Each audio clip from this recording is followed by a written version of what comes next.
Hello again.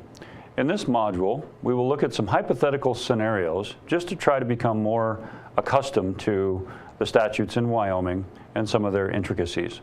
So if you have a statute book, I would encourage you to grab it and follow along. In the scenarios, everything that is on the screen will be established fact for the purpose of the scenario and not conjecture in any way. For our first scenario, Mike and Jim go to the bar for drinks. During the evening, Mike tells Jim that he has been sleeping with Jim's wife during lunch hour at Jim's house. Jim tells Mike that he, too, has been having an affair. The next day, Jim goes to his storage shed, retrieves his pistol, and takes it home. 2 weeks later, Jim goes home during lunch, catches the two in a sexual act, and becomes extremely angry. Jim retrieves his pistol from the closet and shoots Mike 8 times. Mike dies. Given what you know from this scenario, what would you likely charge? As we read through the statutes, there's a couple different strategies that you can use.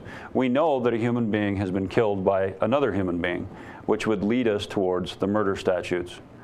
However, which murder statute will we potentially charge? Does it meet the elements? In this case, we're going to move from the top down. So we're going to move from first-degree murder down. In another scenario, we'll move from the bottom up and show the difference. If you'll look up first-degree murder, Wyoming Statute 62101. Murder in the first degree. Whoever purposely and with premeditated malice or in the perpetration of or attempt to perpetrate any sexual assault, sexual abuse of a minor, arson, robbery, burglary, escape, resisting arrest, kidnapping, or abuse of a child under the age of 16 years, kills any human being is guilty of murder in the first degree. So in this statute, we have the act as being a killing of another human being. The intent is very specific, purposely and with premeditated malice. With our scenario, we do not have, in the course of a sexual assault, sexual abuse of a minor, or some of the other violent felonies that are listed. However, we need to determine whether this was done purposely and with premeditated malice. If you'll look back at the scenario, do we have an event where Jim purposely kills Mike? And given, again, the information that we have in the scenario, it becomes fairly apparent that he purposely shot Mike, causing his death. Then we have to determine whether there is premeditated malice. Now, malice is evil intent, and one could argue quite successfully that Jim has malice towards Mike. But did he have premeditation? This becomes the sticking point. Some would argue that after the conversation at the bar, Jim goes home, retrieves a pistol, and puts it in a very specific location. They would also argue that it is something new that Jim started coming home at lunch. The inference from the scenario that Jim was not home, obviously, during the encounters prior to the conversation. But he chooses to go home over lunch. And when he finds Mike and Jim's wife involved in a sex act, that is when he chooses to act. So that is an argument for premeditation. Let's look at the second statute, which is murder in the second degree. 62104 says, except as provided by Wyoming Statute 62109, whoever purposely and maliciously but without premeditation kills any human being is guilty of murder in the second degree and shall be imprisoned in the penitentiary for a term not less than 20 years or during life. So in this instance, the only difference between first-degree murder and second-degree murder is premeditation. And in this particular statute, it specifically articulates that there cannot be any premeditation, that there must be, the act must be done purposely and maliciously, but without any premeditation. You'll also notice that the penalty is different. So given our scenario, it appears quite clear that second-degree murder would be a more sure charge. However, one could argue premeditation does exist, and that could be charged as well. Let's change the event just slightly. In this event, there's still a conversation at the bar between Jim and Mike, where Mike informs Jim that Mike has been sleeping with Jim's wife. However, immediately upon hearing that news, Jim beats Mike to death in the bar, drives directly home, and stabs his wife to death. Now, in this instance, let's look at a different statute, and that is manslaughter. 62105. 62105 says a person is guilty of manslaughter if he unlawfully kills any human being without malice expressed or implied, either voluntarily upon a sudden heat of passion or involuntarily but recklessly, except under circumstances constituting a violation of Wyoming Statute 62106B. So again, comparing this to our scenario, we do have Jim killing Mike. The act is the same. The intent is unlawfully. And we have shown in the scenario that this was an unlawful act. However, when we start talking about the idea of having no malice, whether it is expressed or implied, even when we change the scenario, one could argue that the homicide against Mike was a sudden heat of passion, voluntarily. However, when we start talking about the time it takes to drive home for Jim and to kill his wife, we begin to lose the idea that there was no malice involved. And therefore, more than likely, we're going to talk about at least second-degree murder, if not first-degree murder, in our scenario. For our next scenario, we're going to dive into a little different area of the statutes. It says, Dave is awakened at 2 a.m. by what sounds like breaking glass in the living room. He grabs his pistol and walks towards the living room. Dave sees a broken picture window and the shadow of a person standing outside the window. The person outside appeared to be attempting to crawl through the broken window. Dave fires 3 shots at the person, who falls to the ground and dies. The person is identified as a 15-year-old male who is unarmed. Given what you know from the scenario, what would you charge? To find guidance in this, we will refer to Wyoming State Statute 62602, which is commonly called our Castle Doctrine. Officially, it's called use of force in self-defense, and it reads as such. A person is presumed to have held a reasonable fear of imminent peril of death or serious bodily injury to himself or another when using defensive force that is intended or likely to cause death or serious bodily injury to another if the intruder against whom the defensive force was used was in the process of unlawfully and forcefully entering or had unlawfully and forcibly entered another's home or habitation, or if the intruder had removed or was attempting to remove another against his will from his home or habitation, and the person who uses defensive force knew or had reason to believe that an unlawful and forcible entry or unlawful and forcible act was occurring.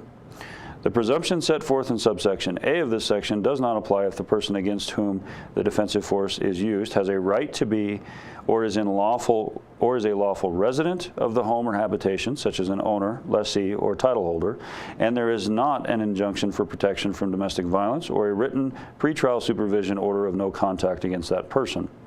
The person sought to be removed is a child or grandchild, or is otherwise in the lawful custody or under the lawful guardianship of the person against whom the defensive force is used, or the person against whom the defensive force is used is a peace officer who enters or attempts to enter another's home or habitation in the performance of his official duties. A person who unlawfully and by force enters or attempts to enter another home or habitation is presumed to be doing so with the intent to commit an unlawful act involving force or violence. As used in this section, habitation means any structure that is designed or adapted for overnight accommodation, including, but not limited to, buildings, modular units, trailers, campers, and tents. Home means any occupied residential dwelling place. In this statute, we find, first of all, that it is not a criminal statute, but rather a procedural one to give us an indication of whether or not, in the scenario, the individual used force in a lawful manner or not. The intent has to be defensive in nature, and the act is force that is intended to cause death. And in our scenario, we do have force that is intended to cause death, and indeed did cause death. Was the intent defensive? So in this statute, we find that the statute itself gives the individual who's using force the reasonable justification for such force under certain circumstances. They are presumed to have held a reasonable fear of imminent peril of death if forcible entry is occurring or the individual is attempting to forcibly remove someone from that home or habitation. Some key things to note here. If you'll remember back from your use of force class, you'll find that the language is quite interesting that the state legislature uses, that there's a reasonable fear of imminent peril of death if one of these two circumstances is occurring, and then it gives the conditions under which it does not apply. First, if the intruder has a right to be in the home, or if the person to be removed is a child or grandchild and is in the lawful custody of the intruder, or if the intruder is a cop in the performance of their duties. However, it says that the intruder is presumed to be committing an act involving force or violence. So what this statute does is it gives the individual the ability to defend themselves. Some other things to note, that this deals with a house or habitation. It does not deal with a property. There is a lot of confusion, particularly in Wyoming, with regard to trespassing and things like that. And our use of force and self-defense statute is very specific. It deals with a home or habitation, a forced entry or attempted forced entry thereof, or an attempted forced removal of an individual from there. And in that, the legislature says the individual can presume that if there is a forced entry or a forced removal, that this is in and of itself is an act of violence, and they can hold a reasonable fear of imminent death. So in the instance of our scenario, the offender or presumed offender, Dave, likely held a reasonable fear because someone was attempting to forcibly enter into that home and not knowing that the individual was an unarmed 15-year-old boy. So likely in this case, based on our use of force statute, there likely would not be charges. Our next scenario reads as follows. Frank and Sally are involved in a domestic disturbance around 8 p.m. During the altercation, Frank drags Sally to a small outdoor metal shed. He puts her in the shed and locks it from the outside. The temperature at the time when Frank put Sally in the shed was 5 degrees. At 6 a.m. the next morning, Frank goes to the shed and releases Sally. The temperature at that time was 10 below. Sally subsequently stated to police that Frank had done this every time she chose to disagree with him, and that she was supposed to fear him, and indeed did. Based on the information that you have, what will you charge? For this, we're going to look at another set of statutes, and in this instance, we're going to go from the bottom up, as it were.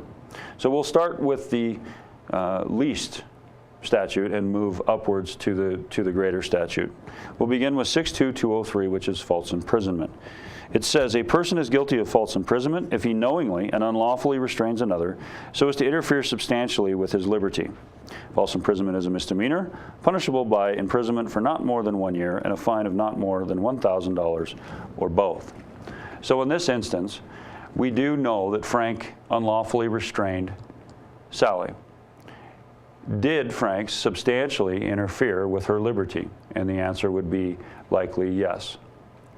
We can prove that given the scenario. Did he do it knowingly and unlawfully? And the answer again would be yes. So we definitely have a false imprisonment charge based on the facts that we know from this scenario. Let's take a look at another statute, and that would be felonious restraint, 62202.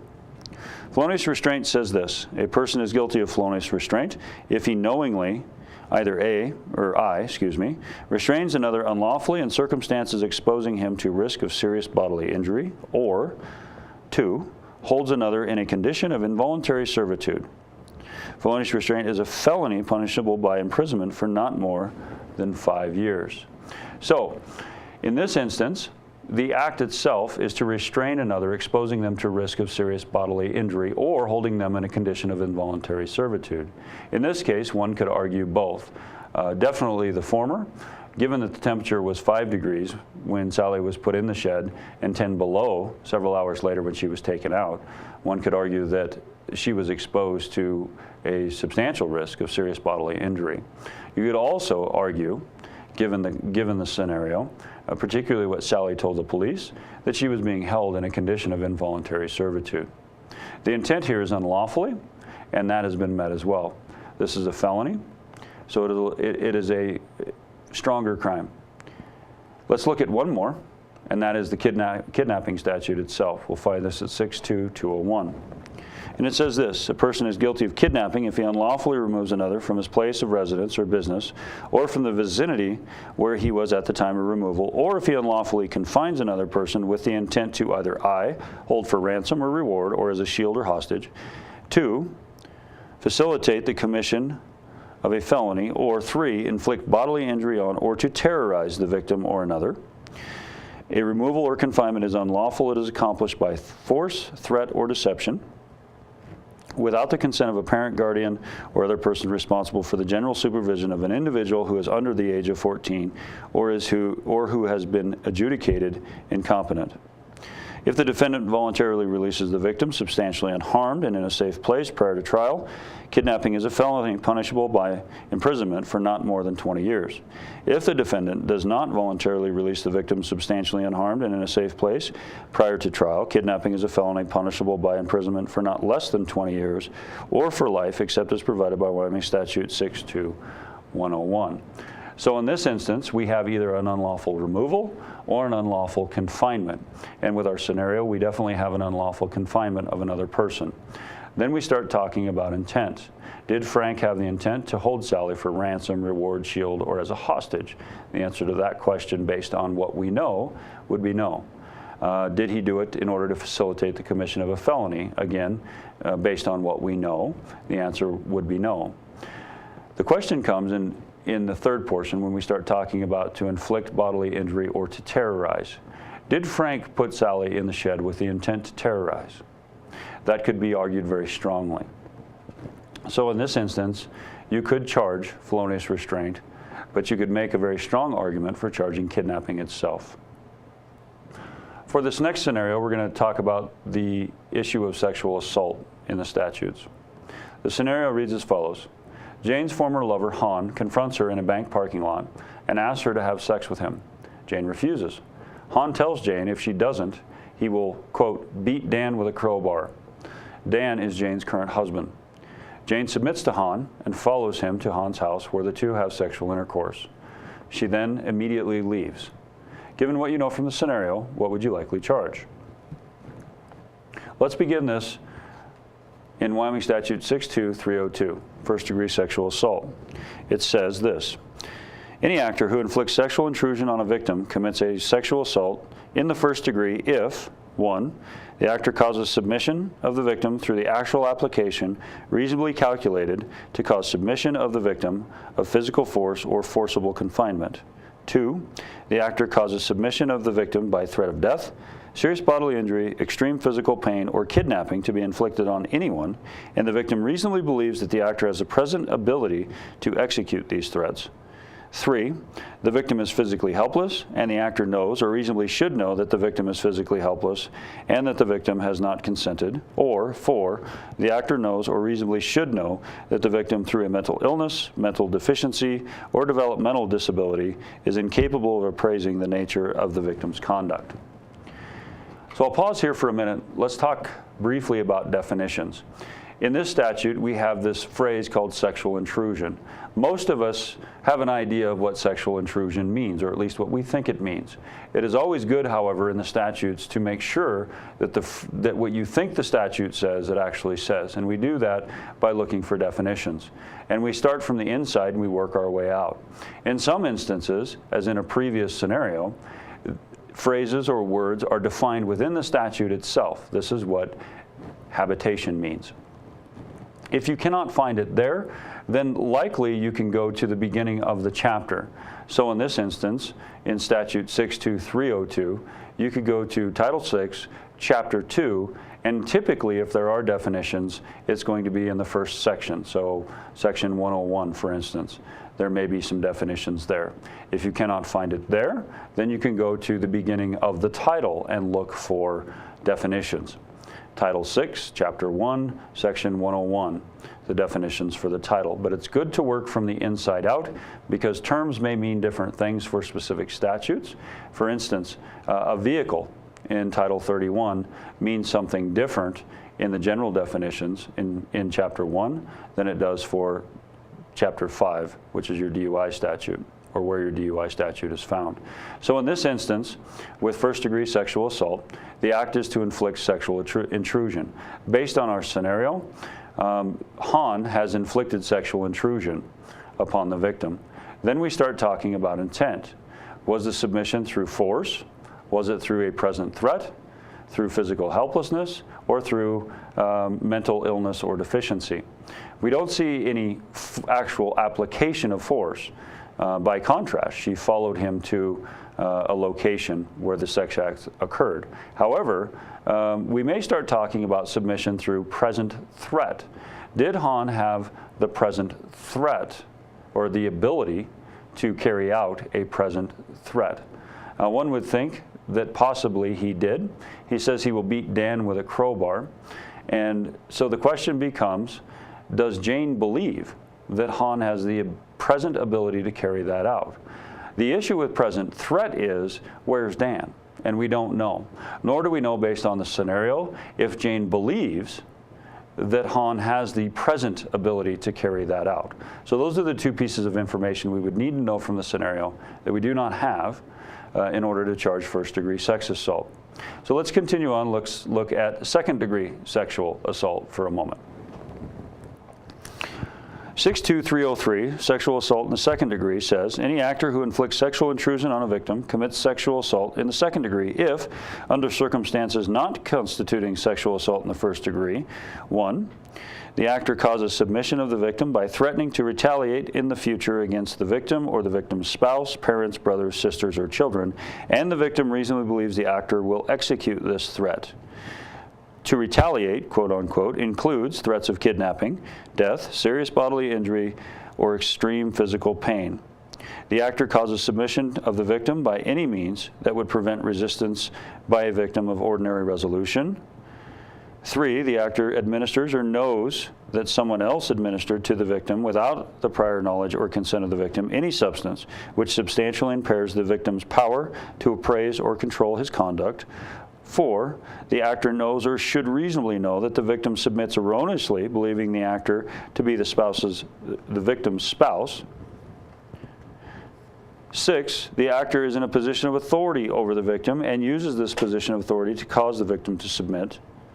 7, the actor is an employee, independent contractor, or volunteer of a state, county, city, or town, or privately operated adult or juvenile correctional system, including but not limited to jails, penal institutions, detention centers, juvenile residential or rehabilitative facilities, adult community correction facilities, secure treatment facilities, or work release facilities, and the victim is known or should be known by the actor to be a resident of such facility or under the supervision of the correctional system. Or 8, the actor inflicts sexual intrusion in treatment or examination of a victim for purposes or in a manner substantially consistent with reasonable medical practices.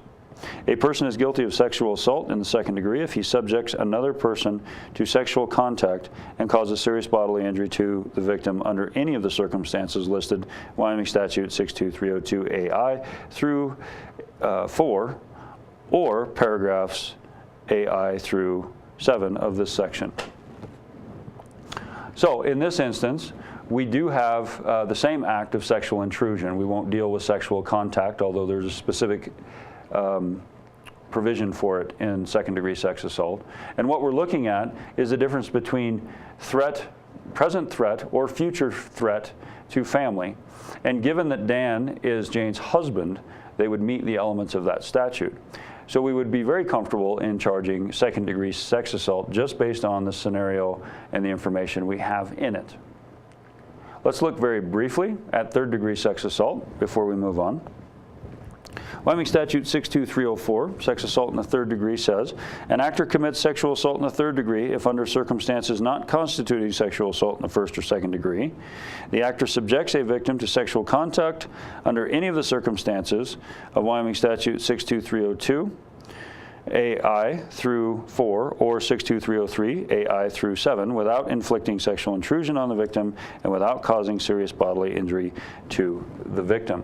So third degree sexual assault is a sexual assault that is either some circumstance regarding first or second degree sexual assault, but we have sexual contact and we do not have serious bodily injury. In this case, it would be fairly easy to charge second-degree sex assault. And in order to charge first-degree sex assault, one would have to establish that Jane believed that Han had the present ability to carry out his threat against Dan. In this next scenario, we're going to move from sexual assault to sexual abuse. Several years ago, the Wyoming legislature decided to define out sexual abuse and remove it, if you will, or make it its own section from the sexual assault statutes. The scenario reads as follows. Mr. James, 23-year-old teacher and football coach at the local high school, admitted to being in a sexual relationship, including sexual intercourse, with a 17-year-old female who is being homeschooled. The female, however, is a manager for the football team. Given what you know from the scenario, what will you charge? The first statute that we're going to look at is first-degree sexual abuse. Wyoming Statute 62314, and it reads as follows. An actor commits the crime of sexual abuse of a minor in the first degree if 1. Being from 16 years of age or older, the actor inflicts sexual intrusion on a victim who is less than 13 years of age. 2. Being 18 years of age or older, the actor inflicts sexual intrusion on a victim who is less than 18 years of age, and the actor is the victim's legal guardian or an individual specified in Wyoming Statute 64402. 3. Being 18 years of age or older, the actor inflicts sexual intrusion on a victim who is less than 16 years of age, and the actor occupies a position of authority in relation to the victim. So in this instance, you'll find with the sexual abuse statutes that we do not talk about intent as it applies to consent, but rather ages and position of authority in some manner. So for first-degree sexual abuse, was the actor older than 16 and the victim less than 13? And for our scenario, the answer is no. The second option was the actor older than 18 and the victim less than 18, but the actor needs to be a legal guardian, and the answer in that case is no. In this, and in the third instance, is the actor older than 18 in a position of authority and the victim less than 16. This one almost fits our scenario. The actor indeed is older than 18, he's 23. He does occupy a position of authority as a football coach, of which she's the manager of the same football team. However, she is not less than 16 years old. So let's look at second-degree sexual abuse of a minor, 62315, and it says this. Except under circumstances constituting sexual abuse of a minor in the first degree, as defined by Wyoming Statute 62314, an actor commits the crime of sexual abuse of a minor in the second degree if, 1. Being 17 years of age or older, the actor inflicts sexual intrusion on a victim who is 13 through 15 years of age, and the victim is at least 4 years younger than the actor. 2. Being 16 years of age or older, the actor engages in sexual contact of a victim who is less than 13 years of age. 3. Being 18 years of age or older, the actor engages in sexual contact with a victim who is less than 18 years of age, and the actor is the victim's legal guardian or an individual specified in Wyoming Statute 64402.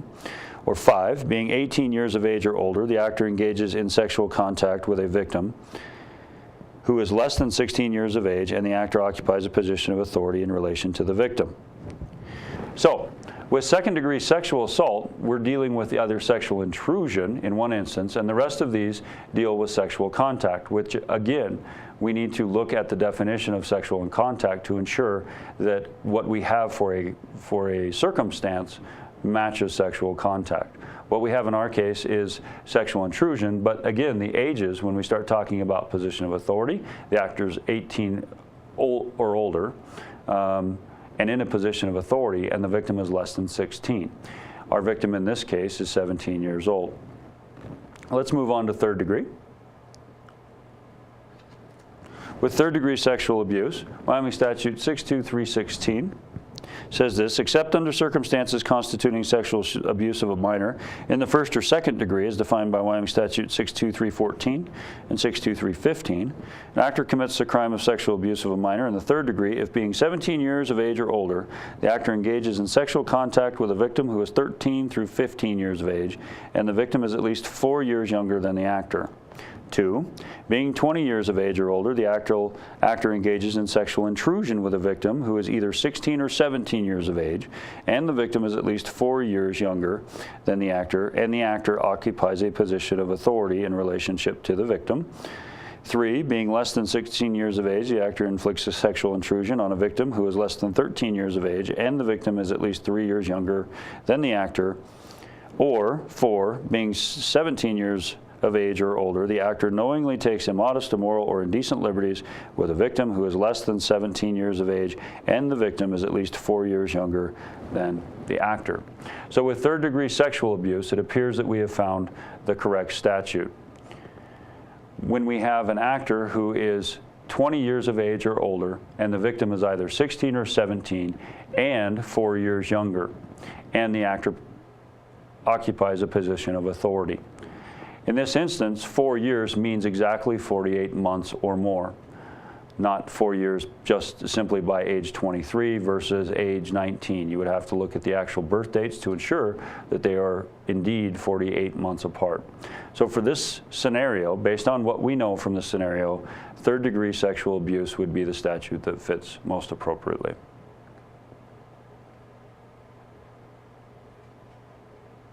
Let's look quickly at fourth-degree sexual abuse, Wyoming Statute 62317.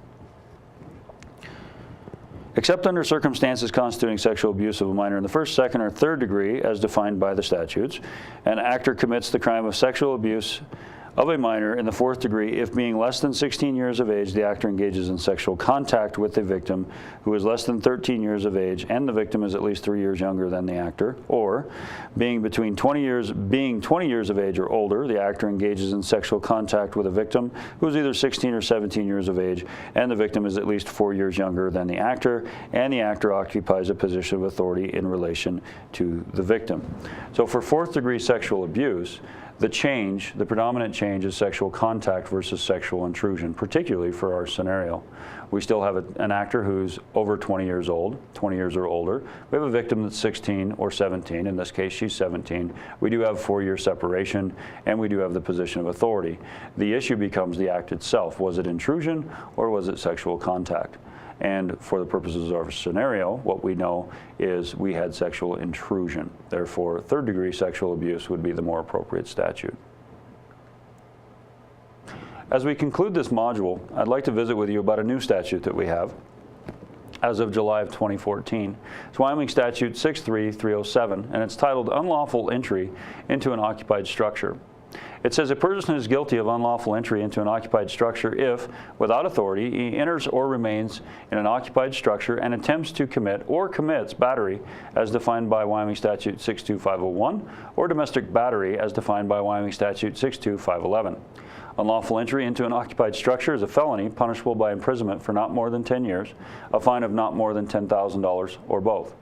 As used in this section, occupied structure means a structure other than a vehicle, whether or not a person is actually present, where any person lives, or which is used for overnight accommodations or overnight shelter of persons.